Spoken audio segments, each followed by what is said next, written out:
नमस्कार, स्वागत है आपका खास बातचीत के भाग 2 में। आप देख रहे हैं अब्रकांचल टुडे और हम कर रहे हैं अर्थव्यवस्था पर खास बातचीत। Sponsor by Lifeline Steel, co sponsor by Aryan hospital, the temple of arts, Pandit videography and photography. Sir, हमारा अगला सवाल है, भारत कृषि प्रधान देश है। देश की राजधानी दिल्ली में महीनों से किसान आंदोलन चल रहा है जो कि थमने का नाम नहीं ले रहा है। आखिर देश के किसान संतुष्ट क्यों नहीं है? कितने प्रतिशत किसानों की आय दुगनी हुई है? किसानों को आर्थिक मोर्चे पर मजबूत करने और महिला किसान कैसे आत्मनिर्भर हो, इसमें आपका क्या सुझाव है? देखिए, आपका ये क्वेश्चन काफी वाजिब है कि जो भारत की अर्थव्यवस्था है वो एक कृषि प्रधान अर्थव्यवस्था है, लेकिन आप अगर विगत 3-4-5 ईयर प्लान को आप देख रहे होंगे, पंचवर्षीय योजना को देख रहे होंगे, तो निरंतर जीडीपी में एग्रीकल्चर का कंट्रीब्यूशन कम होता चला गया। 2%, 3%, 2.5% हमारा एग्रीकल्चर का कंट्रीब्यूशन था जीडीपी में। आप अचानक और आप जानते हो कि जब तक एग्रीकल्चर ग्रोथ, इसके को लेकर एक जलवायु समिति बनी थी 2015-16 को आधार वर्ष मानकर जलवायु समिति ने कहा था कि अगर आप चाहते हो कि कृषि क्षेत्र में जो कार्यरत लोग हैं, किसान हैं, उनकी आय दुगनी हो जाए 2022 तक, तो कृषि क्षेत्र का सालाना विकास 10% की दर से होना चाहिए। जबकि वास्तविकता यह है कि अभी तक हम 5% तक कृषि का विकास नहीं कर पाए। तो ये कोई शॉर्ट टर्म गोल नहीं है कि हम 2014 से हम इसका मूल्यांकन करें। वस्तु स्थिति यह है कि पिछले कई 5 ईयर प्लान्स में हमने देखा है कि जो कुल जीडीपी था, टोटल सकल घरेलू उत्पाद में जो एग्रीकल्चर सेक्टर था, उसका कंट्रीब्यूशन कंटिन्यूअसली डिक्रीज होता चला गया। अब हम आते हैं कि जो किसान आंदोलन जो ये चल रहा है, वस्तु स्थिति यह है कि देखिए, इस देश में हम जब राजनीति को अर्थशास्त्र के साथ घालमेल कर देते हैं ना, तो सारी समस्याएं वहां से निकल कर आती है। सुरेश तेंदुलकर से लेकर बड़े बड़े अर्थशास्त्रियों ने आज से नहीं, वर्षों से ये कहा था कि स्वामीनाथन समिति के जो रिपोर्ट है उसको लागू किया जाए। स्वामीनाथन समिति के रिपोर्ट को लागू करने का ही एक प्रयास था ये किसान बिल, कृषि बिल जिसको आप कह रहे हो। आप किसी भी किसान नेताओं से इसके नकारात्मक पहलू का बात करोगे तो वो नहीं बता पाते हैं कि इसमें नकारात्मक चीजें क्या है। जैसे किसान, इसमें 3 कानूनों का उल्लेख किया गया। पहला आप जानते होंगे APMC act, agriculture product market committee act, APMC. APMC क्या है? एपीएमसी के तहत ही मंडी व्यवस्था की गई है, सरकारी मंडी में, जिसमें धान और अन्य गेहूं तथा ज्वार बाजरा का क्रय विक्रय होता है, सरकारी क्रय होता है। सरकार ने एपीएमसी एक्ट के माध्यम से किसानों को यह ऑप्शन दिया कि सरकारी मंडी के साथ साथ अगर आप चाहते हो तो प्राइवेट मंडी में भी अपने फसलों को बेच सकते हो। आप दूसरे राज्यों में भी अपने फसलों को बेच सकते हो, जबकि इसके पहले यह संभव नहीं था।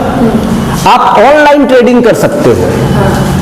अब इसमें किसानों का यह कहना है कि सरकार इस कानून के माध्यम से प्राइवेट सेक्टर को लाकर सरकारी मंडियों को बंद करना चाहती है, जबकि सरकार बार बार यह आश्वासन दे रही है कि सरकारी मंडियां बंद नहीं होंगे। दूसरा है इसका, जिसको हम कहते हैं कॉन्ट्रैक्ट फार्मिंग एक्ट। सरकार ने कहा कि आपके ऊपर निर्भर है कि आप प्राइवेट सेक्टर से कॉन्ट्रैक्ट करना चाहते हो या नहीं करना चाहते हो। अगर आप अपनी खेती को नहीं देना चाहते हो, अपनी जमीन को किसी को नहीं देना चाहते हो तो मत दो। लेकिन आप अगर ये कहोगे कि प्राइवेट सेक्टर आएगा और जबरदस्ती आपका भूमि ले लेगा, तो ये भी एक अफवाह है, किसानों में भ्रम पैदा करने की बात है। पहले से पंजाब और हरियाणा जैसे राज्य जो है वो कृषि कानूनों को लागू करके वहां कॉन्ट्रैक्ट फार्मिंग हो रही है। पेप्सिको ने जो लेज वगैरह है वो आलू का प्रोडक्शन करने के लिए पंजाब में कई हेक्टेयर भूमि पर वो कॉन्ट्रैक्ट फार्मिंग करती है। तीसरा जो इसका था वो एसेंशियल कमोडिटी एक्ट जो है 1955 को इस कानून के माध्यम से खत्म कर दिया गया। उसमें कहा गया कि अब कोई भी किसान अगर वो आलू, प्याज, तिलहन, दलहन का अगर वो स्टॉक करना चाहता है तो वो स्टॉक कर सकता है। तो इसके माध्यम से ये जो तीनों किसान कानूनों को लेकर, कृषि कानूनों को लेकर सरकार आई, इसमें कहीं से कोई नकारात्मक चीजें नहीं है, लेकिन जब आपको भ्रम में रखा जाएगा, आपको उसकी सिर्फ नेगेटिव चीजों को अगर बाजार में प्रस्तुत किया जाएगा तो निश्चित तौर पर किसान जो होंगे, क्योंकि हम जानते हैं कि इस देश में आज भी हमारे काफी किसान अशिक्षित हैं, तो उनके दिमाग में ये भ्रम या ये बात बैठ गई कि इस कानून के माध्यम से हमारी खेती चली जाएगी, जबकि वास्तविकता यह है कि स्वामीनाथन कमेटी ने कहा था कि जब तक एग्रीकल्चर सेक्टर में रिफॉर्म नहीं होगा तब तक किसानों की आय दुगनी नहीं होगी। और वास्तविक स्थिति यह है कि आज की जो स्थिति है इसमें किसानों की आय 2022 तक दुगनी होने की कहीं कोई संभावनाएं नहीं। सर, जैसा कि क्या अब भी भारत की अर्थव्यवस्था $5 ट्रिलियन 2024-25 तक पहुंच सकती है?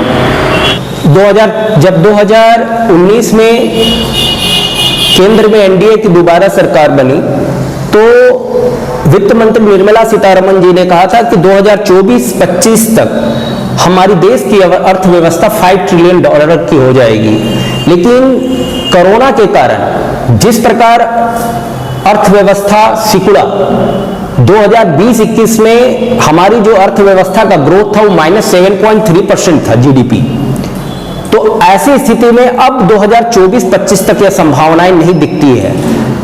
अर्थशास्त्रियों का मानना है कि अगर 2024-25 तक भारत को $5 ट्रिलियन की अर्थव्यवस्था बनानी होगी तो उसके लिए जरूरी है कि आने वाला जो साल है बचा हुआ 3 साल, उसमें देश की अर्थव्यवस्था का जीडीपी 22 से 25% होना चाहिए, जो बिल्कुल असंभव सा दिखता है। 2021-22 में भारत का जीडीपी 10% रहने की संभावना व्यक्त की गई है। अगर इसी हिसाब से 10% के हिसाब से अगर हमारा जीडीपी ग्रो करता है तो 2030 तक हम $5 ट्रिलियन की अर्थव्यवस्था बन सकते हैं।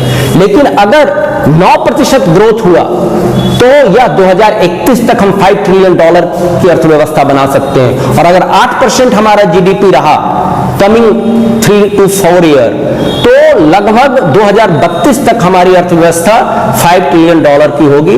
वर्तमान परिप्रेक्ष्य में यह संभव नहीं दिखता। मोनेटाइजेशन पाइपलाइन क्या है और क्या इसके माध्यम से देश की अर्थव्यवस्था पर नई जान फूंकी जा सकती है? हमने पहले ही बताया कि देखिए देश की अर्थव्यवस्था के साथ आज सबसे बड़ी समस्या यह है कि हमारे पास राजस्व की कमी हो गई है। देश की अर्थव्यवस्था को विकसित करना है तो हमें आधारभूत संरचनाओं का विकास करना होगा, और आधारभूत संरचनाओं को विकास करने के लिए देश की इकोनॉमी या देश की सरकार के पास इतना पैसा होना चाहिए कि उस पैसे को वो अर्थव्यवस्था के विकास पर खर्च कर सके। इसी उद्देश्य से नेशनल मॉनेटाइजेशन पाइपलाइन का घोषणा किया गया, जिसके तहत सरकार ने कुछ ऐसे सार्वजनिक क्षेत्र जो सरकारी कंपनियां हैं उनको चिन्हित किया है और उनको सरकार बेचकर या लीज पर देकर निजी क्षेत्र को धन संग्रह करने का कार्य कर रही है।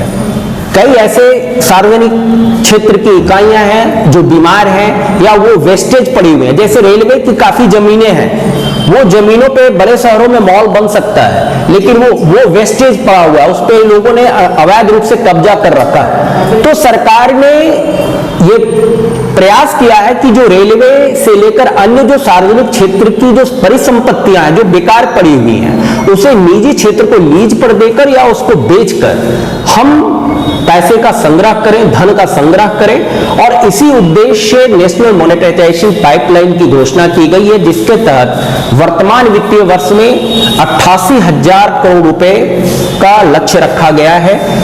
2021-22 के बाद 22-23, 23-24 में और 24-25 में लगभग इस माध्यम से मॉनेटाइजेशन के माध्यम से 1.5 लाख करोड़ रुपीस का टारगेट रखा गया है। और सरकार ने इस पॉलिसी के तहत 6 लाख करोड़ रुपए व्यवस्था करने का प्रयास कर रही है, जिसमें NHAI जो नेशनल हाईवे बनाता है, NHAI जो है वो लगभग 1.5 लाख करोड़ रुपीस जो है वो उससे सृजन करने का प्रयास कर रही है BOT के माध्यम से, बिल्ड ऑपरेट एंड ट्रांसफर। यानी आप सड़कें बनाइए, उसको ऑपरेट कीजिए और अपना लागत वसूलिए और सरकार को वापस कर दीजिए।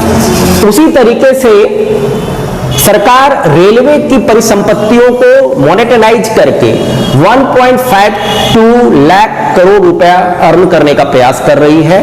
और जो ट्रांसमिशन लाइन है, जो जिसके माध्यम से ऊर्जा का डिस्ट्रीब्यूशन होता है, इलेक्ट्रिसिटी का डिस्ट्रीब्यूशन होता है, पावर ग्रिड ट्रांसमिशन के माध्यम से सरकार लगभग 45,000 करोड़ रुपए जो है वो अर्न करने का प्रयास कर रही है। जी बिल्कुल बिल्कुल।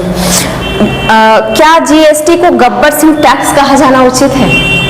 फिर मैंने आपको कहा कि जैसे जीडीपी को गैस डीजल पेट्रोल नहीं कहा जा सकता है, क्योंकि जीडीपी एक बहुत ही बड़ा एक लार्ज कॉन्सेप्ट है, उसी तरह जीएसटी जो है ना, आफ्टर इंडिपेंडेंस टैक्स रिफॉर्म में सबसे बड़ा रिफॉर्म है। वन नेशन वन टैक्स की पॉलिसी जो थी ना, वो केंद्र सरकार यूपीए के द्वारा इंट्रोड्यूस की गई थी, जिसे एनडीए ने लागू किया। आप इसे गब्बर सिंह टैक्स इसलिए नहीं कर सकते हो क्योंकि जीएसटी आने के बाद इसकी बेनिफिट को आप देखिए। तो पहले आप कॉमर्स पढ़े हो, कैस्केडिंग इफेक्ट ऑफ टैक्स आप पढ़े होंगी। कैस्केडिंग इफेक्ट मतलब होता है व्यापक प्रभाव कर का, वो कम हुआ, जिसके कारण लागतें घटी, रिडक्शन ऑफ कॉस्ट हुआ, लागत कम हुआ। और लागत कम होगा तो आपको सस्ते दरों पर सामान मिलेगा। सेकेंडली क्या हुआ कि जो मल्टीपल टैक्स सिस्टम था वो खत्म हुआ। कई तरह के टैक्स थे, आपको सर्विस टैक्स था, एक्साइज ड्यूटी थी, सेल टैक्स था, वैट था, उसको समाप्त करके एक यूनिफॉर्म टैक्स आया। थर्डली आप देखते होंगे कि जीएसटी के आने के बाद जो टैक्स इवेजन था, कर चोरियां थी, वो रुका। और थर्ड, करप्शन पे रोक लगा। आप एक्साइज वाले को अलग से पैसा दे रहे हो, सेल टैक्स वाले को अलग से पैसा दे रहे हो, दूसरा डिपार्टमेंट आ रहा है वो भी आपसे पैसा लेके चला जा रहा है। तो उससे क्या होता था कि आपके ऊपर अननेसेसरी काफी दबाव था। अलग अलग डिपार्टमेंट को मैनेज करने के लिए अलग अलग पैकेटें पहुंचानी पड़ती थी। लेकिन जब सारे टैक्स को एबॉलिश करके जीएसटी को इंट्रोड्यूस किया गया तो इन समस्याओं से व्यापारियों को निजात मिला।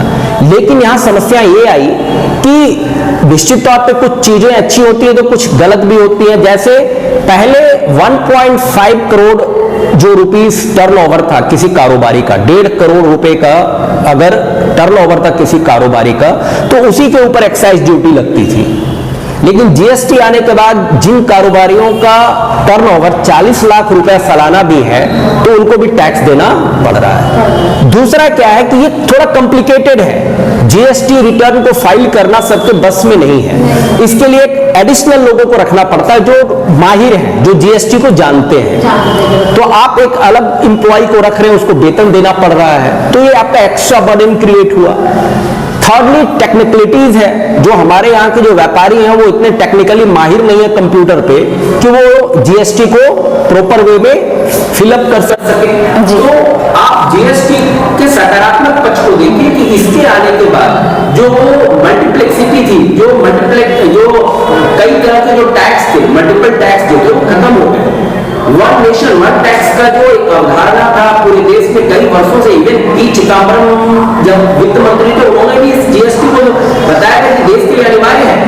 तो आप इसे गब्बर सिंह टैक्स नहीं कर सकते, क्योंकि जीएसटी ना सिर्फ यूपीए गवर्नमेंट की बल्कि एनडीए गवर्नमेंट दोनों का प्रयास था कि हम ये है कि जीएसटी को इम्प्लीमेंट करने का जो तरीका है उसके ऊपर निश्चित तौर पर एक व्यापक परिचर्चा होनी चाहिए कि उसके बाद जीएसटी को इम्प्लीमेंट किया जाना चाहिए। जी बिल्कुल बिल्कुल सर, बहुत ही अच्छे से आपने जीएसटी को क्लियर किया है, बाकी टैक्स के बारे में और जीएसटी टैक्स के बारे में। भारत एक युवाओं का देश भी कहा जाता है और हमारे देश में युवाओं की काफी संख्या है और वर्तमान में बेरोजगारी का जो दर है वो पिछले 2 दशकों में सबसे ज्यादा है। क्या इसकी देश की अर्थव्यवस्था पर ऋणात्मक प्रभाव पड़ रहा है? निश्चित तौर पर देखिए, जब हमारे यहाँ बेरोजगारी बढ़ेगी तो आपको पता है कि बाजार जो होता है वो मांग और आपूर्ति से ही नियंत्रित होता है।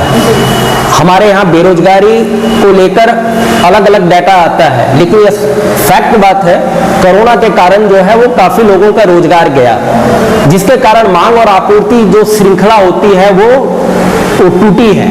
और इसी का कारण है कि बाजार में या तो स्टैग्नेशन दिखाई दे रहा है, या तो आप देख रहे हो कि अगर आर्थिक मंदी की स्थिति के साथ साथ कई जगह हम ये देखने को मिल रहा है कि जो व्यापार है वो बंद हो गए। तो बेरोजगारी का देश, किसी भी देश की अर्थव्यवस्था में, भारत तो छोड़ दीजिए, किसी भी देश की अर्थव्यवस्था के लिए बेरोजगारी एक समस्या है। लेकिन उसकी वजह के पीछे अगर हम जाते हैं तो हम ये पाते हैं कि सरकार को जितनी ताकत रोजगार सृजन पर लगाना चाहिए था, वो पिछले 1.5-2 सालों से वो कोरोना महामारी से निपटने में वो सारी ऊर्जा को खपत कर रहा है। उदाहरण के लिए आप देखिए कि आज फ्री वैक्सीनेशन हो रहा है, जिसमें सरकार को 35,000 करोड़ रुपया खर्च करना पड़ रहा है। ये 35,000 करोड़ रुपया को अगर सरकार उस पाइपलाइन में डालती जिससे प्रोडक्शन को बढ़ाया जा सकता था या इंफ्रास्ट्रक्चर को डेवलप किया जा सकता था, तो ऑब्वियसली वहां रोजगार का निर्माण होता। और जब वो रोजगार का निर्माण होता तो ये बेरोजगारी की समस्या जो इतनी विकराल रूप ले चुकी है, ये समस्या आज परिलक्षित नहीं होता। सही सवालों का जवाब दिया है आपने। आपसे बात करके हमें बहुत अच्छा लगा। तो ये था आज का हमारा मुद्दा, हमारा आज का टॉपिक, अर्थव्यवस्था पे सवाल। हम आपका बहुत बहुत शुक्रिया करते हैं सर। बहुत धन्यवाद। मिलते हैं हम अगले वीडियो के लिए, तब तक के लिए नमस्कार।